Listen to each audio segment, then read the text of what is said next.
Welcome back to the Hand to Shoulder Solution, giving pain the middle finger. I'm your host, Carl Petito, occupational therapist and board certified hand therapist. I want to talk to you today about being well prepared for your visit with your healthcare provider.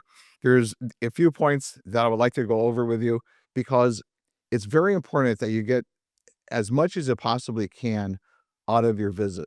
And also, as providers, we don't want you to feel rushed. We want you to be well taken care of. We want to get the backstory. We want to know exactly what happened in the recent past, what's going on now, and has it been getting worse, better, the same. So it's basically it's like an investigation. When the patient comes in, we need to can we we really need to figure it out and get to the bottom of it. So the first thing before your appointment is I recommend making a brief timeline. Write it, jot it down, or even at least go over it in your head. When did the symptoms begin? Was there an injury? Was there no injury? Did your symptoms begin out of the blue, really for no reason? And if there was an injury, what was what we call the mechanism of injury? Can you remember when you fell? Was that an outstretched hand? Did you reach behind you? That affects the shoulder differently, affects the wrist differently.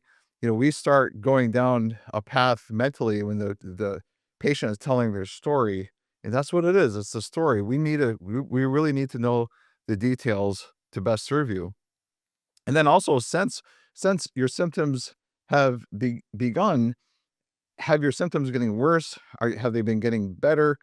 Are they the same? You just kind of feel stuck. It's just no matter what I do, nothing is helping. And basically, what have you been doing? So I usually ask patients, have you been doing anything to try to make it feel better? And so folks, yeah, I try to rub it as often as I can, or I try to keep it moving. And it's important for me to understand what maybe can stop so that you're allowed to feel better, what things perhaps you need to do differently.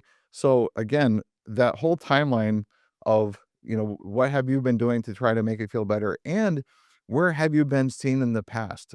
I went to this place and then I went to that place, and that all the information is key, because that allows me to know as a provider what has been working for you, what has not been working for you. Every person is different and every condition is different. And the same condition and different people are it's always different. Any previous testing, so any x-rays or MRI results, CT scans, if that can all be forwarded to our office or any office you're going to, it's ideal to get everything in one place.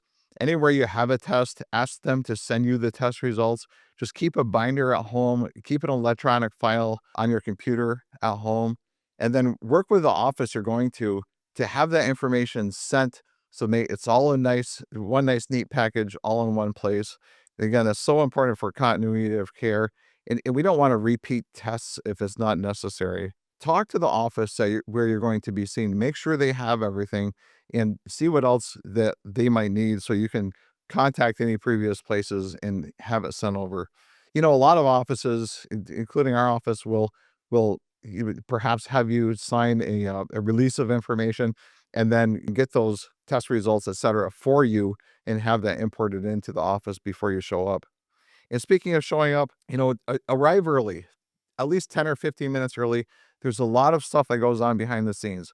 Even for follow-up visits, before the patient comes in, I'm looking at previous clinic notes. Okay, how was my person feeling last week when they were in?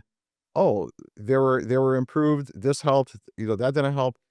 This was their home program. I had them do this last week. I'm refreshing my memory and getting up to speed on your case. Now, if a person shows up 15 minutes late and I have a 30-minute visit scheduled with them, I'm not going to take it away from the next person. Now, my person who showed up late, their session is going to be shorter for them. Also, along the lines of being prepared, call your insurance company. Look at your insurance card, look at the phone number on the back, call that company. They're going to ask you for your insurance policy number. Give them the number. Say, look, I need therapy. I'm going in for this. Such and such happened. What's my coverage? Do I have a copay? Is there a deductible? Health insurance deductible works like a car deductible. So if you have a $500 deductible on your vehicle, for example, and you get in an accident and the accident costs uh, $1,000, the first 500 is you're paying for out of pocket. That's the car insurance. Works the same way for the health insurance. So really, just know your insurance limitations ahead of time.